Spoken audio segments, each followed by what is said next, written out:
In the previous video, we learned how to find a basis for the column space of a matrix. Now in this video, I want to talk about finding a basis for the null space of a matrix. This one's a little bit more involved. Remember that the null space of a matrix A, this is going to be the solution set of the homogeneous system AX equals 0. And so we have to basically solve the problem, solve the homogeneous system in order to find the solution set. And then when we do that, it turns out in the process of solving for the solution set, we can actually pull out a basis. We've been doing it already. We just didn't know it. Let's explain why it works. Now, one thing to remember is that if two matrices are row equivalent, what does that mean? It means that you can transform one matrix into the other by some sequence of row operations, replacement, interchange, or scaling. And if you have a system of equations, like AX equals 0, replacing a matrix with a row equivalent matrix doesn't change the solution set whatsoever. And as a consequence, if row equivalency doesn't change the solution set to a linear system of equations, and the null space is a solution set to the homogeneous system, that means if A and B are row equivalent, then the two matrices will have the same null space. The null space of A is equal to the null space of B. This is particularly useful if B, for example, is the RREF of the original matrix A. So our strategy for finding a basis for the null space is going to be the following. We're going to use the same technique we've done before to solve the homogeneous system, like we did, for example, in section 2.6. And then we're going to focus on the non-pivot columns of the matrix. These non-pivot columns are going to correspond to the free variables, and the free variables are the things that are going to produce non-trivial solutions to the homogeneous system. So that's how we're going to proceed. And I'm going to use an example to explain what's going on here. Consider the following 3x5 matrix A. We're going to construct a basis for the null space of this thing. Now, if you're paying attention, this matrix might seem familiar. Turns out we played with this exact matrix in the previous video of this series. So we showed that if you take this matrix A and you perform some row operations, you can get the following echelon form of the matrix. Now that matrix is not yet in row reduced echelon form. To solve the nulls for the null space here, although you can get away with it in echelon form, you probably want row reduced. And so let's do one more step to get rid of the 3 right here. We're just going to take row 1 minus 3 times row 2, and we get the following matrix right here. So this matrix right here is the RREF of A. Now, we are solving a homogeneous system, so be aware that I did augment the column 0 here. But the fact that you have a column of zeros means that when you do row operations, nothing will ever change. So when we found the basis for the column space, I didn't put this column of zeros on here. That was okay. I don't need to do that because I'm doing the same row operations, but they don't affect this 0 column. So therefore, I can slap it on without any big deal whatsoever. The reason I'm including it this time is to emphasize that this augmented matrix represents a system of equations. So when we take the RREF form of this augmented matrix, the first row will give us x1 plus 3x3 plus 5x4 plus x5 equals 0. The second row gives us the equation x2 minus x4 plus x5 equals 0. Now the third row actually is just the equation 0 equals 0, which is offering no benefit to the system whatsoever, so I omitted it here. Now because looking at these equations here, we see that because of the pivots, these are going to be dependent variables. And so like we saw before, the first and second columns of A give us a column space they give us a basis for the column space. But for the null space, we're going to focus now on the non-pivot columns because these are what's going to give us the free variables. The solution to a homogeneous system, its size is dependent on how many free variables you have here. That's why the nullity is going to be 3 here. We're counting the free variables. And so if we solve the dependent variables with respect to the free variables, we get that x1 equals negative 3x3 minus 5x4 minus x5. Notice that the coefficients of x3, x4, x5 change their signs as they move to the other side of the equation. And then we also see that x2 is going to equal x4 minus x5. So again, the coefficients of x4 and x5 changed from positive to negative or vice versa when we move into the other side of the equation. That's an important detail that will be helpful in a little bit. Just kind of notice that. So we solved this system. We have these free variables in play here. So if we look at the general solution to this homogeneous system, this is the vector x, which has 5 variables, 5 components, x1, x2, x3, x4, and x5.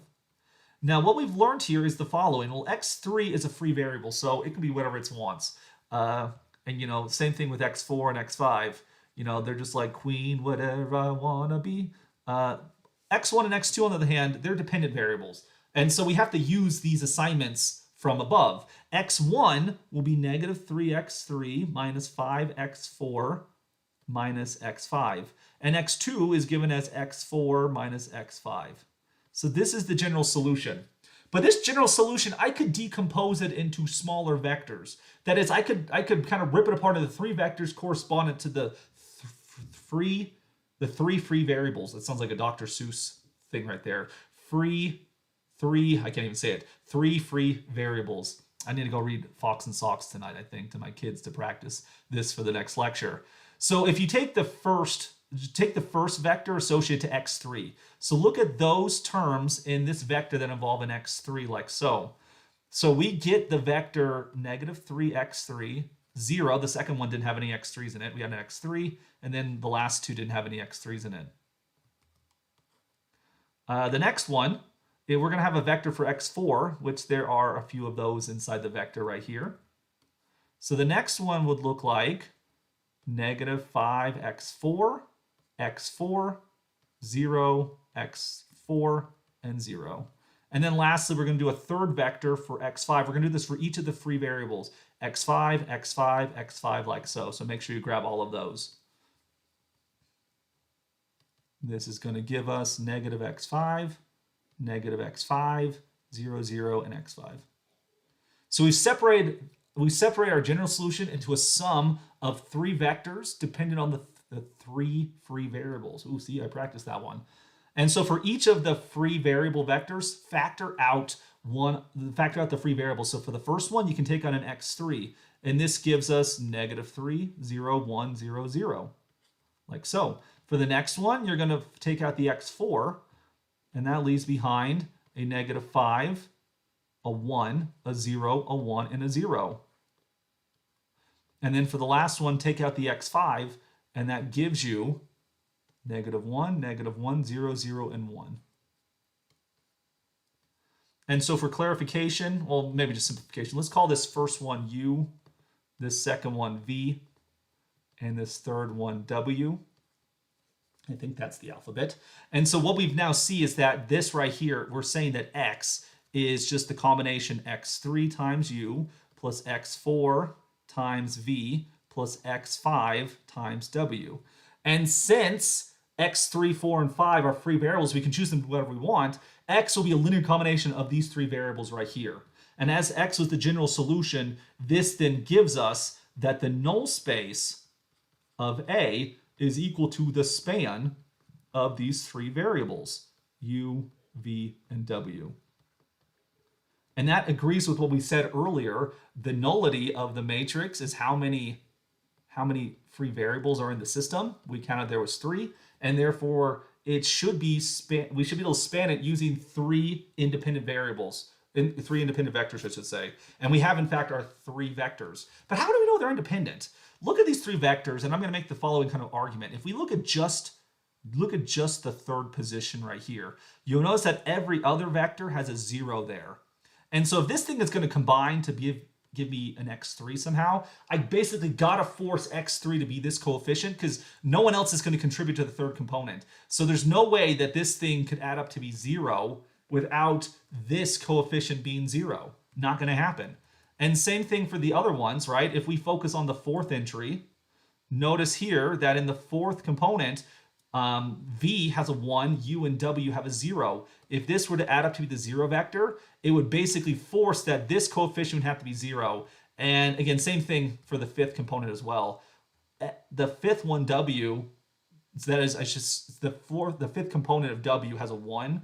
For U and V, they're both 0. The only way you could get a 0 in the last component is if we had a coefficient right here. So these vectors are independent. Basically, if you kind of forgot if we put this together as a matrix and you kind of forgot the first two rows, this would be a matrix in row reduced echelon form. That's going to be independent. So we do in fact have an independent set of vectors which span the null space. So this right here gives us a basis for the null space. And that's really great. And this is actually the technique we saw before, right? So in the process trying to solve homogeneous systems, we actually were finding bases for the null space. But it turns out we can dramatically simplify this process. How are we going to do that? Well, I'm going to come back up to the original matrix right here. Now, one thing I should mention in contrast with the column space, the basis will consist of vectors from the original columns of A. When it comes to the basis for the null space, these vectors do not coincide with columns or rows of A. They do not coincide with rows or columns of the RREF either. They come about from solving the system of equations. But what I want to mention to you is that this process of finding the RREF, pulling out a general solution, ripping it apart, this process can be dramatically simplified in the following manner. So when you have your RREF and you want to find the null space here, what you need to do is you need to identify who are the free variables, which we saw before. And you're going to create a vector for each of the free variables. So there's a vector that's going to be associated to x3.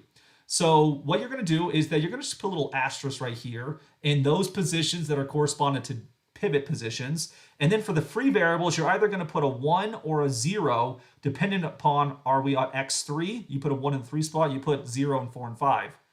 Then there's going to be the free variable x4 will produce a vector that gives us the basis. You're going to put a star where the dependent variables go. You're going to put a 1 in the 4th position and then 0 in the other free spots. And then lastly, there should be a vector associated to x5.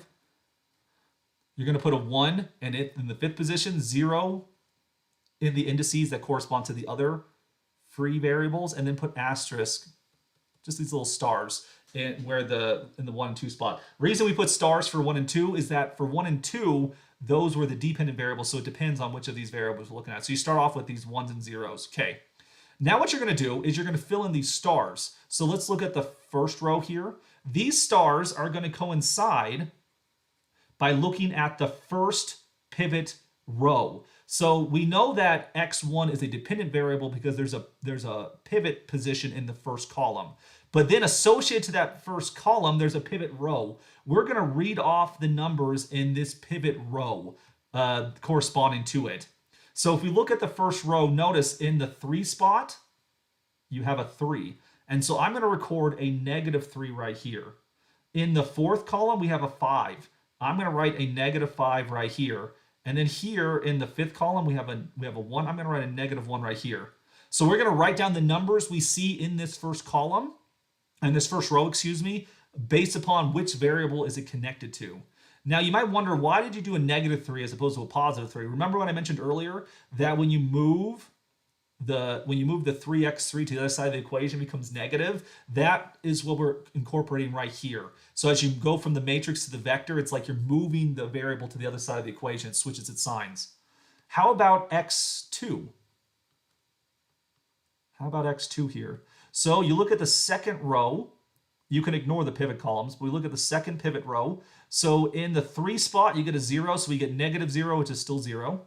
In the 4 spot, we have a -1, so I'm going to record a 1. And then in the 5th spot, we have a 1, so I'm going to record a -1. And so this right here will be our basis for the null space of the matrix. And hopefully these vectors look a little bit familiar, right? So the first one was -3, 0, 1, 0. I wonder if I can get them all on one slide here. I'll have to zoom out a little bit. You can then compare, right? -3, 0, 1, 0, 0. That was the same thing. The next one was -5, 1, 0, 1, 0. Same thing. And the last one's -1, -1, 0, 0, 1. Same thing. So we can actually extrapolate these the basis of the null space directly from the RREF, and we can kind of skip all of this middle stuff with systems of equations, general solutions, if we want to. Now, if this more drawn out process makes sense to you, that's fine, but I did want to show you this nice little shortcut. And in the next video, I'll do another example of the shortcut method for finding the null space of a matrix.